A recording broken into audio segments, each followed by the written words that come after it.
On the draw, shot by Evans, he scores! Oh!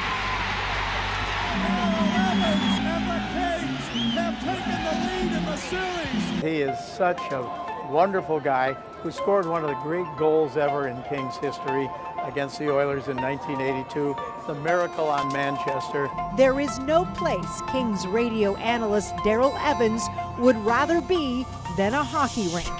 You know what? I've been in a rink so long that it feels like I'm at home. I feel comfortable regardless whether you're here in the United States, back in Canada, trips that we've made to China, over to Europe and things like that. A hockey rink is kind of like an international home for me, and it's great to be in the rink each and every day. Growing up in Toronto, where hockey fans live and die by the Maple Leaf, Daryl dreamed of competing in the National Hockey League. The game of hockey, it kind of gravitated. It was like something that we did on the street, nothing really that I ever thought about playing on ice because my dad had never skated a day in his life, so I was the first one in the family to hit the ice. While Canada will always be home, Daryl created another life in Southern California after being drafted by the Kings in 1980. You know, I think it was such a special time. I remember reflecting, being at the old Montreal Forum where the draft was held at the time, and just hearing your name being called by a team was a special moment.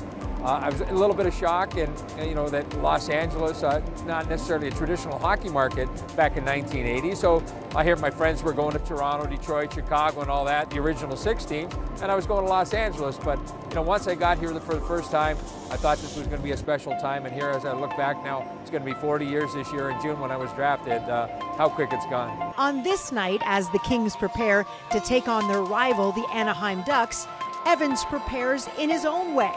And that includes his unique style. Your guy's colleague, Daryl Evans. Ah, yes. I mean, the way he dresses. Oh, gee. He is a real champion. As I, became a professional athlete, I just continued to keep growing upon it, and I'd see different styles and things out there, and I think it kind of, what you wear kind of speaks a little bit of kind of like who you are, and, kind of tells you a little bit about your character, and, I've got a lot of life in me. I feel I have a lot of life in me, and I think my clothes express that. Closing in on 60 years of age, Daryl has over 15 seasons of broadcasting under his belt. And while the King's blood runs through his veins, his charity work outside the booth doesn't go unnoticed. Some people can write a check, and that's great for a charity. I can give time, and I always feel that time is the most precious gift anybody can give.